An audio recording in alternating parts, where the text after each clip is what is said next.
Today, we talk to Olivier Patey. Where are you from? I'm a French clarinetist. I'm born in Lille, in France, the north of France. How did you come to the clarinet?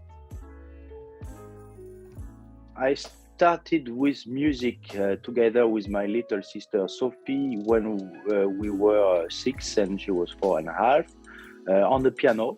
And it was like an educational thing for us. When you are this age, you go to school and you do a bit sport and a bit of music.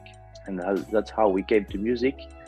And at the very beginning was fine, but after a few years, 2 years, I had no pleasure making music and playing the piano. It was not really my instrument. And we tried to still get into the conservatoire in Lille, because before we had the private lessons. And so the theoretical exam went well, so we got into the solfège class, both of us, and my sister got into the piano class and I didn't. And at the time I said to my parents, look, I told you I don't like it, it's not for me, so I don't want to have anything to do with music anymore, just leave me alone. And they say, but no, you enter the solfège class, so you will go and you still go to these private lessons for piano for 1 more year. That leaves you plenty of time to think about another instrument. And my parents, they are no musicians. My mother played a bit of piano when she was young, but that was it. And but they like to listen to classical music, so there was always the classical radio on at home or in the car or things like this. And I was used to listen to classical music and the whole spectrum of orchestra instruments, concerti. And I was always fascinated by the sound of the clarinet. I was really attracted to it. And there was a clarinet in the family somewhere, in a very deep in a cupboard, and when I say I gonna play the clarinet, so we found this instrument back, and as soon as I started, then at the time I could start directly in the conservatoire in Lille because I was young enough, so everything was fine. The only question by the teacher is, do you have your definitive teeth? I said yes. At the time I was 9, and so he said, so we can start right away. And from the first lesson on, I completely fell in love, and I never left the instrument again. What is never missing in your clarinet case? I always have everything. Of course, my clarinet, because you can think here, but some people don't put the clarinet back in the case. They leave it like this on the side. No, I always clean it and put it back on the case like it's brand new out of the factory. Of course, the mouthpiece with the reed on the mouthpiece, because I think it's very important. The reed is a natural material and it moves, and especially with the moisture, of course. And it needs to be one together with the mouthpiece. So I prefer that it moves and make one on the mouthpiece, then it moves apart, and then you take the next day and it doesn't fit anymore. So that's so this is never missing on my clarinet. So at least I have one mouthpiece, one reed, and my clarinet. And nowadays what I don't miss, my earpod. Any advice that someone gave you and changed your life? Yeah, one that is now in my mind is that something that says in the end that we are all equal and we all deserve to be there, and there's no better than other. When I was a young boy at school, I was around 12. I had some difficulties with my French teacher at school. Maybe it was not my strongest point, I was more into mathematics also, but French needed to be done, and I was not a bad student. But and she had kind of like had a hard teeth on me. It was difficult, and I always felt under pressure and not ignored, but pushed down always. And at some point, and I'm not the kind of guy who will complain, so I take it. But after a few months, when it goes on like this and like this, it's difficult, and I end up telling my parents, and my mother said, in the end, it's not so important because she doesn't want to consider you or young boys. That's her mistake. In the end, you have to think that she has to go to the toilet and do it like every one of us.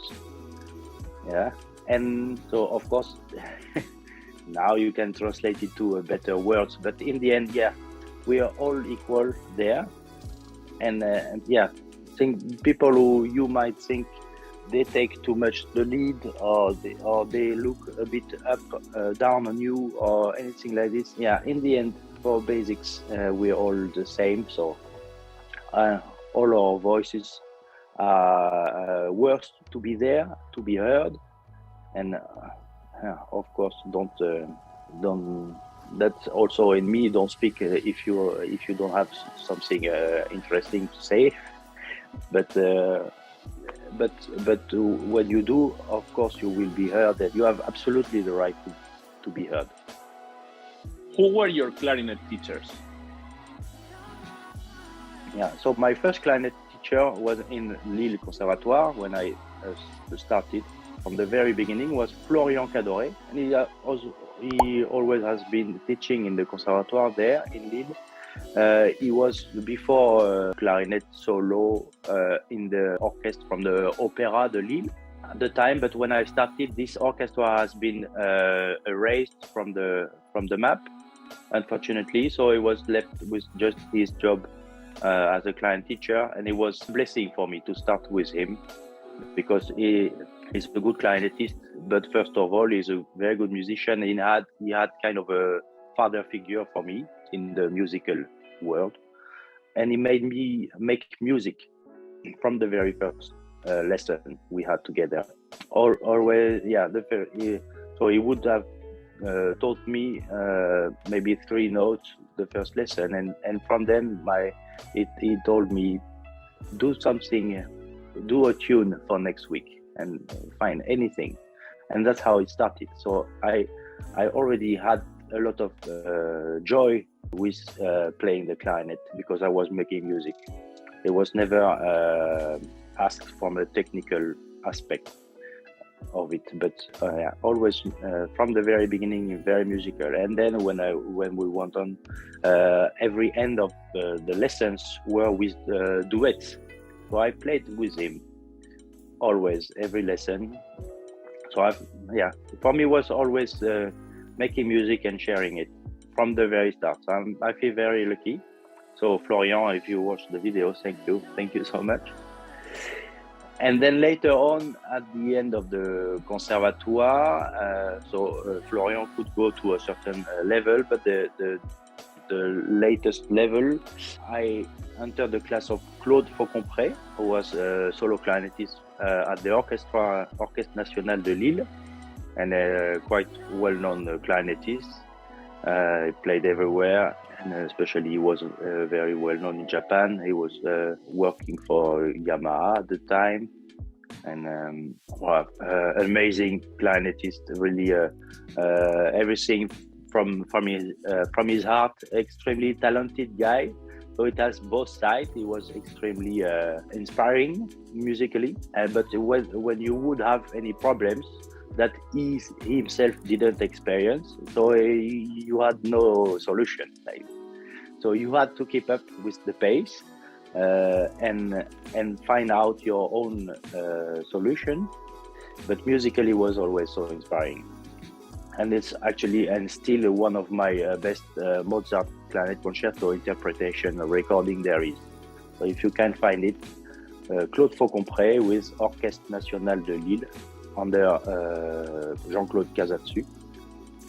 It's for me a fantastic version, so instinctive. so instinctive. Yeah. So after at this time, so I graduated from the conservatoire with at the médaille d'or when I was 16, and then it was already quite a surprise for me because normally you spend 2 years or 3 at least in this last level in the conservatoire in Lille. But for me, it was just 1 year, and I got the highest mention. So what to do next? So there was also an extra layer, niveau supérieur, which I joined. I was lucky to join, and at the same time, I was already in touch with Michel Arignon, who I got to know during a summer course. Yeah, when I was 16 in the summer, I was. Yeah, of course, Michel is an amazing guy, great guy, and was maybe for me the next step to go. And but I was still very young, so I needed to have a transition between there and hypothetically the conservatoire in Paris. And also I was still at school because I made normal school study, no musical, nothing, just normal, regular. And so I needed first to finish this. So I went on with this superior level in Lille, still with Faucon-Pré. So I had a chance to work more than just 1 year with him, but at least 2. We got along very well. Yeah, I think I had a position. Arignon was teaching, of course, in the Conservatoire Supérieur in Paris, but also in one of the arrondissement district conservatoire in Paris. And I had a position there in his class, so to get prepared to enter the conservatoire. That was the goal. So from this time, I was once a week going from Lille to Paris with the train, thanks to the TGV in France we have, is very convenient. It was just 1 hour. So I every week I would go back and forth and go on with my normal schooling. So this Michel was my teacher there, but he had so much to do during this year. So quite sometimes I went and he was not there.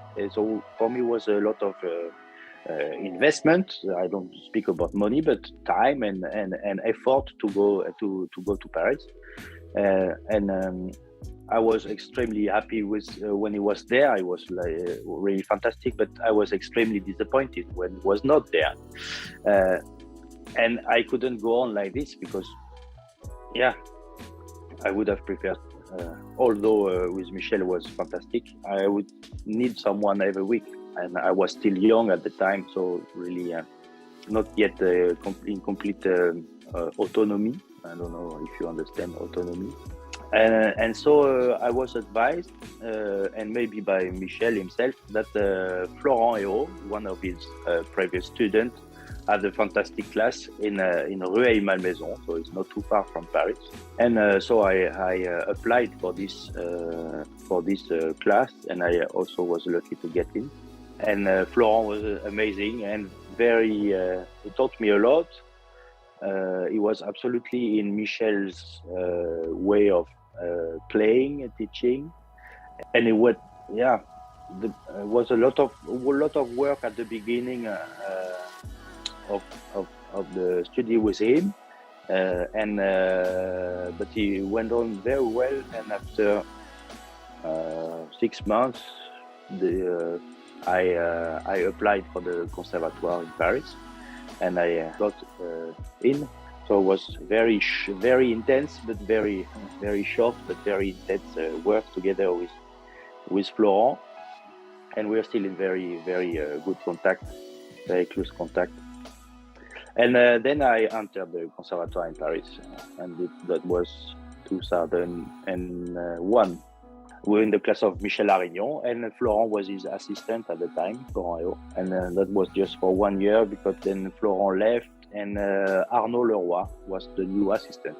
And we also had very good relationship. Arnaud Leroy being also a guy from the north of France. So that's quite a journey. But that's the list of my teachers. And I forget one was also very, very important. When I was still in Lille, at some point I didn't got my final exam. So Philippe Cuper was in the jury, and against all expectations, because so far everything went so fast and so good, I didn't get my diploma at the end of the year, and it was really a shock for me. But he told me this and this is not good. You have to do something about it, otherwise you can't go further. And so today I put a stop on it. It was really, really difficult. And by the time my father was a house doctor, and his office was at home, in some part of the home, he was in touch with quite a few musicians of the Orchestre National de Lille. And someday one of them came to see my father because he was sick or needed to see my father. And there was a time when I was practicing at home. And the guy happened to be also a solo clarinetist, the other solo clarinetist of the Orchestre National de Lille. It was Christian Gossard. And Christian asked my father, but I hear clarinet, is there someone who plays clarinet here? And my father said, yes, my son is playing clarinet. And that's how we met. And when this problem happened, I went to Christian, and Christian helped me so much, and taught me the right way to blow again into the clarinet, and to go over the problem that I had. And in few weeks, it was solved. It was really amazing. At the beginning, I say, I have to relearn everything from the start. I can't blow anymore, and this instrument it's so difficult. And after 2 weeks, I think everything was solved, and we went on. So, and I kept on seeing Christian for 1 or 2 years also on the side of all the rest. So I owe Christian a lot, and we are still also very good friends and in close contact. Yeah, that's the good thing about that. All my teachers, I'm still in very good contact, and maybe from some of them not so often, and some more often than others. But we are still in touch. I consider we have a very special relationship. Yeah, at least I have a very special relationship with them. How did you prepare for competitions? First competition I played was nothing less than IAD in 2003. And I was still young at the Conservatoire in Paris, not even 22 when I prepared. So I was still 21. It was my second year in the Conservatoire. And I already had the luxury. I had a job from that time because I was already in the Garde Républicaine for a year. So I was financially secured and everything. So I didn't have to think about to earn my life, to be able to eat and something. So this was off my shoulders, which is already a luxury. So I could really concentrate on the program. I had no idea what to expect, to be honest. I was young, non-experienced. I had no idea of the outside world outside of Paris. And I just wanted at the time of my life to make a point and to see where I was in my progression. And I liked the program very much. It was a lot, but I've at the time played already quite a lot of the program.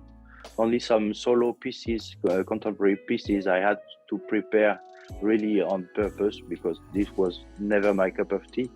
So, but you still have to play at least one and choose from the list to attend the competition. So I chose one of them was Berio Sequenza, and I really dug into it. And I practice in a very innocent way, like not expecting anything, because this is the kind of competition, it's too high. In my opinion, it's too high, so it's for really special people.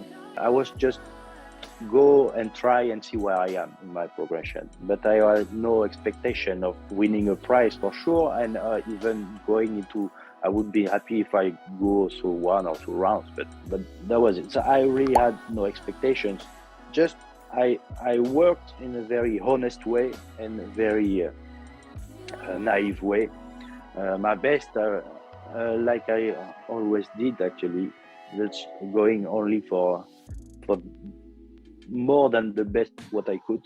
So always go beyond what I can do, and try to be musically convincing and true to the music. And so that's how I prepared. And then when I went into the next competition, that was 2 years later in Carl-Nielsen. So I had just won a competition with a grand prize and so some subsidiary prize, which also meant a lot to me because the public's prize for me was the most important actually, and the prize from the orchestra for the best performance in the semi-final round. So everything that came from the public and from the inside the music I got, I was so happy with it. So great. But then you apply to the next competition with Clarinetist, which is not less important for us clarinetists. But then you have a label on the forehead, you know, and like you are the last winner of the major competition. So that was a bit more challenging, I have to say, because you can't be naive anymore. You know what it is. You know that you've been through and the last competition that you got the prize. Yeah, so naivety was really far away already. So I had a lot of pressure on my shoulders because I had to prove that it was not just a coincidence. Although I don't think it can be coincidence when you go through all these rounds, and it's almost impossible. I'm now at the jury, now as we speak, at the jury of Clarinet competition, and I see from the other side, it's no coincidence. You can have one bad day, of one good day, of course, but 3 or 4 in a row, it's not possible. So, yeah, so it was much more pressure on my shoulders, but. And when I arrived there, so I tried to prepare thoroughly. I even came back to my parents' house just to be able to focus on it. And then I would have all the comfort of my parents, very warm, and the family, which means a lot to me. And I wouldn't have to think about anything like cooking, for example. I could really focus on what I had to do. And when I arrived here in Odense before the first round, I didn't feel so comfortable, and probably because pressure was really high. That's how I felt actually. But then I just before playing for the first round, I got to meet the pianist with whom I would play a few minutes later for the official competition. And we start rehearsing, and from this very moment I felt so relieved because we got along well, we made music, and I forgot about all the stress, and I was there, and finally I was relieved from everything, from every tension. So she put me in a very good mood, a very good mindset for entering the competition, and from that moment it went also all the way through, and very happy.